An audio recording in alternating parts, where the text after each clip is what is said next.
Meaning of downside. Downside. Downside. Downside. Downside.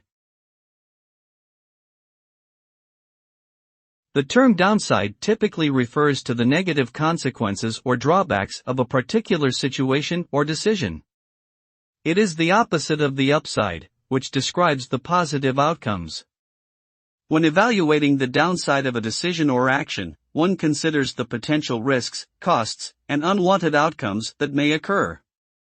Identifying the downside helps individuals and organizations make more informed choices by weighing both the advantages and disadvantages of a particular course of action.